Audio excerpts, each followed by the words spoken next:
kami sa dati ba? Yung single. Ako sasabihin ng mga iba, nasa bahay ka lang. Nakatulungan ako na mister yan kasi dadat na niya to eh. So, ayun.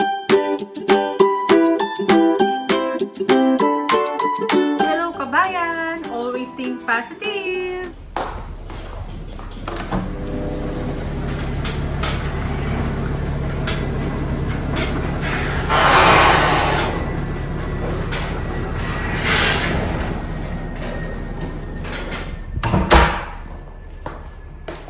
So, inatid ni kuya niya. Si Bunso. Ayan. Nilalabang ko yung sa pinong upuan, tsaka, ay nung sa recliner natin, sa chair, tsaka yung mga doon, stop toys.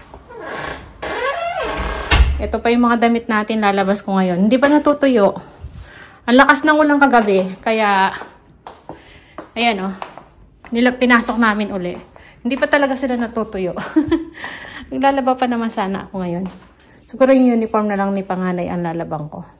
Tsaka yun, yung mga sapin nung eto, yung nilaban ko, yung sapin ng recliner. Naglinis ako dyan. So, yun. Magwawalis lang ako nito. Tapos, ano magagawin ko? Yung catalog natin pala, yan. Good morning nga pala sa inyo. Nakalimutan ko nang bumati sa inyo. At, good morning, and kung nasa ibang bansa naman, yung gabi sa kanila, yan. Good evening. Kaya, good afternoon. So, ito yung catalog natin. Ayan equality. Hindi pa ako nakapagwalis. So, to? Medyo marami-rami siya ngayon. So, magsosort ako mamaya. At bukas maglalakad na naman tayo. Kaya, nakahanda yung table natin dito eh. Hindi ko na inayos yung yung mga nakalagay. Ayan. Ayan, madilim kasi hindi ko binuksan yung mga ilaw. Dito tayo magsosort uli. So, yan. Medyo sumisinag yung araw. Ilalabas ko muna to. Yung ating Medyo matuyo-tuyo na siya. Hindi na ganun kabasa. Kaya, natin sa labas. Hindi pa ako nakakapaglinis sa garden. Tapos magtutupi pa ako ng damit. Yung unang nilaban ko na natuyo, hindi ko pa natupi. Nandun sa kwarto. So, ang daming gawain pag umaga talaga. So, yan. Si panganay kasi walang ngayon. Anong tawag dito? Wala siyang pasok. Holiday niya ngayon. Day off niya pala. Yan. Day off niya. Tapos, si Bunso, may pasok sa school. Si Mr. naman, ayun, nasa work na. Ayan, buti medyo ayos pa yung ating pantry. Hindi pa ako maglilinis dyan. So, ayan. Balikan ko na lang kayo mamaya. Tapusin ko muna to. So, ayan, balik tayo. Busy na tayo. Pisahan ko na tong catalog para matapos na. Kasi bukas, i-deliver ko to bukas eh. Maglalakad ako. Kaya lang, maulan yung ating yung ating weather dito, maulan lagi. Gagawin ko, kung hindi naman malakas, lalakarin ko pa rin siya. Tapos, magdadala na ako ng ng payong siguro. Yan. Tapos, lang ako. Magsusuot ako ng may hoodie ba? Kung mahina lang naman, mag-hoodie na lang tayo. And then, may dala tayong payong. Saan ba yung ito? Medyo marami-rami yung catalog natin. Ito, 8 siya. 2, 4, 6, 8. 8 piraso. So, na klase. So, gagawa ako 235 pieces. Yan. Bali, yun ang i-deliver natin bukas sa mga bahay-bahay. Yan. Sayang din to May din to. May presyo din. Yan. Wala si panganay, umalis na. Pagkahatid niya kay Bunso kaninang umaga, umuwi siya uli dito, si panganay. And then, after lunch, ayan, nilayasan na ako. Nagpaalam na. At lalabas na daw si Karen sa work. Sa work niya, kaya pupuntahan na niya. At may lakad daw sila. Ay, ganun lang naman ang buhay-buhay natin dito pag malaki na mga bata. Diba? Hindi mo na mahagilap sa sa bahay. Kaya kung kayong may mga ano pa, maliliit pa yung mga anak nyo, nako, sulitin nyo na. Kasi kapag mga teenager na yan, pag malaki na, wala na. May kanya-kanyang lakad na. Tapos, kapag lakaran naman, hindi sumasama. Buti nga pag linggo, ayan, kasama namin ang mga bata. Nagsisimba kami, talaga sasama mga yan. Pero kapag kunyari, yung gagala lang kamo, tapos di ba pag nagpipiking kami, hindi na namin sila kasama. Minsan, pinakikiusapan ko pa. Si Bunso, minsan napipilitan lang sa akin yun eh.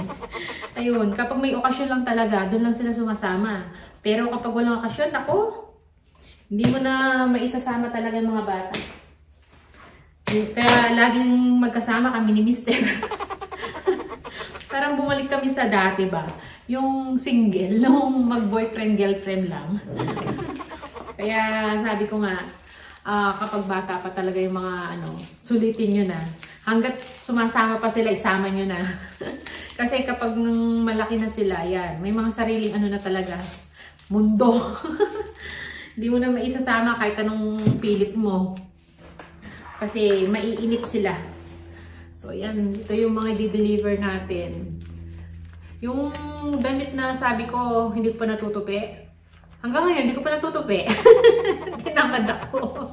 Nandun lang ako sa checker ni Mister. After kong ayusin tong mga damit, tapos naghugas ng mga dito, hugasan. Tapos nagwalis, na yun lang. Nagpahinga ako. Tapos yan, nanood-nood. Kasi ngayon lang naman ako yung pahinga ba? Dahil nga maaga tayong nagigising pag umaga. Kaya yan, ito na naman ang harapin natin. Ang mag-deliver mag-sort ng catalog. Tapos bukas, yan, di-deliver ako ng umaga, tapos tutuloy namin ng hapon ni Mister. Kasi hindi ko naman madadala lahat to, siguro si isang trolley, basta yung standaan, kasya sa trolley. Tapos dinadagdagan ko na lang hanggat may pwede pang ikasya yung kung ilan. Yan. Minsan 120, 130, 140. Pero ngayon dahil walo to, medyo makapal siya. Hindi ko lang baka 100 lang madadala ko rito Pero pilitin kong kahit 120 lang. Para medyo madagdagan yung lalagyan ko ng mga sa mga bahay. Tapos, pag hapon nun, konti na lang yung lalakarin namin ni Mister. Kasi, late na umuwi si Mister eh. Tapos, natatraffic pa siya rito. Parang kulang. Sabi, 8. 1, 2, 3, 4, 5, 6, 7. Ano kulang? Hanapin ko pa. Ayan. So, ito, magsusort muna tayo ng catalog. Yan lang yung buhay-buhay natin dito. Naiiwan laging mag-isa. Daming trabaho sa bahay. Alam niyo naman ang trabaho natin dito sa bahay, hindi nawawala. Tapos sasabihin ng mga iba, nasa bahay ka lang. Nasa bahay ka lang. Hindi nila alam, mas marami pang trabaho dito sa bahay. Diyos ko, ikaw lahat. O, diba? So, yan. Nakwento na naman ako. Anin ko muna to. Anong tawag dito? Tapusin ko muna i-sort. Yan. Sort muna natin. Ayan. Time out muna tayo. Break na tayo. Break muna. Ano na bang oras? Ayan. Magpa 5 o'clock na. Hindi pa ako tapos. Ayun. Nakakaano pa lang ako. 150 pieces na sort. Late na. Oras na, pauwi na raw yung mag-ama, si Bunso at saka si Mister. So, nagluto muna ako ng merienda. And then, magluluto tayo ng yung ulam. Lutuin ko na yung ulam namin para bukas, yung babaunin nila. Para hindi ako magahol bukas kasi gulay tsaka fish fillet yung lutuin ko eh. Kaya sabi ko, lutuin ko na ngayong gabi. Yan. Ito, luto lang ako ng merienda namin ni Mister, tsaka ni Bunso. Gusto nila yan. Yung turon yan, Yan, nasunog pa yung natin. Lakas natin ako eh.